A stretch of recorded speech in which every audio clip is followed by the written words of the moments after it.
Kidlat News Updates. Sa ating mga balita, Pinoy seafarer patay sa Houthi attack sa MV Tutor ayon sa White House. 13.6 million pesos na halaga ng shabu na samsam sa Zamboanga City. Operasyon ng PNP laban kay Pastor Kibuloy paiimbestigahan ng Senado. Boston Celtics nasungkit ang kampyonato sa 2024 NBA Finals. Ako po si Cesar Soriano, kasama ang buong puwersa ng Kidlat News Channel para ihatid ang mga nangungunang balita sa buong kapuluan ngayon. Kinumpirma ng White House na isang Filipino seafarer ang nasawi ng atakihin ng Houthi rebels ang MV Tutor habang naglalayag sa Red Sea kamakailan. Sa news briefing ni US White House National Security Communications Advisor John Kirby ngayong araw, inuulat nitong mula sa Pilipinas ang crew member na umatake sa bulk cargo carrier na patungo sana ng Egypt matapos ang kanilang port call sa Russia. Wala rin umanong kinalaman ng barko sa sigalot sa Gaza.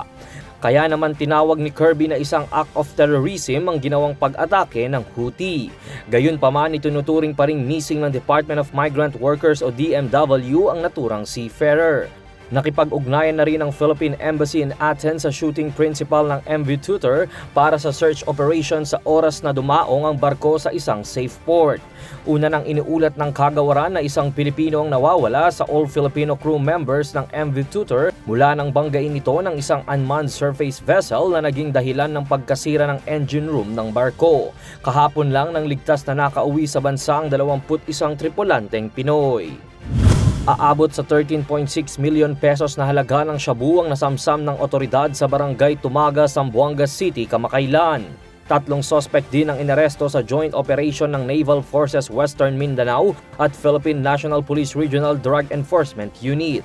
Kabilang sa mga dinakip ay isang babaeng senior citizen, isa pang babae at isang lalaki na hindi muna pinangalanan habang nagpapatuloy ang follow-up investigation.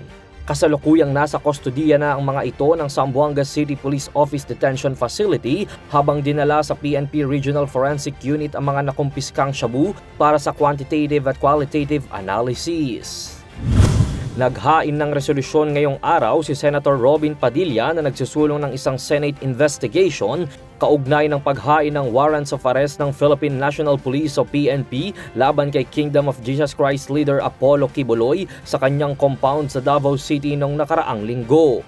Ayon kay Padilla, nais itong imbestigahan ng Senate Committee on Public Order and Dangerous Drugs upang matukoy kung mayroon ngang unnecessary and excessive force at paglabag sa polisiya ng PNP na respetuhin ang karapatang pantao sa kasagsagan ng operasyon.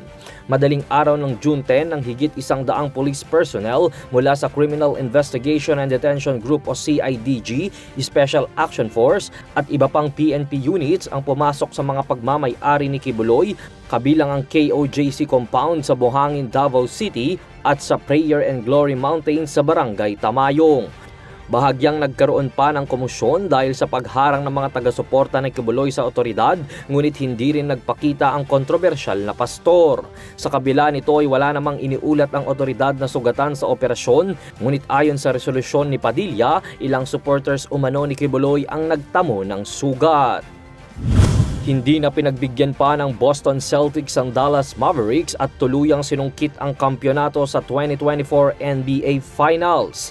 Ito ay matapos tambakan ng Celtics ang Mavs sa score na 106-88 sa kanilang Game 5 ngayong araw sa mismong home court nito sa TD Garden sa Boston, Massachusetts.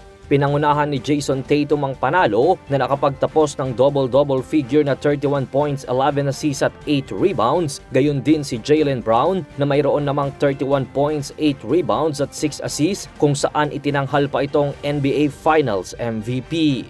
Ang Celtics rin ang nanguna sa regular season record na mayroong 64 wins at 18 losses habang 64 wins at 3 losses naman sa playoffs. Ito na ang ika-18 title ng Boston Celtics franchise mula noong huli nilang panalo noong 2008. Para sa Kidlat News Updates, ito si Jai Reyes nag-uulat. Atin niyo pong natunghayan ang mga headlines sa nakalipas na mga oras. Manatiling nakatutok para sa mga susunod na updates at breaking news. Ako po si Cesar Soriano, kasama nyo sa bawat pagputok ng balita.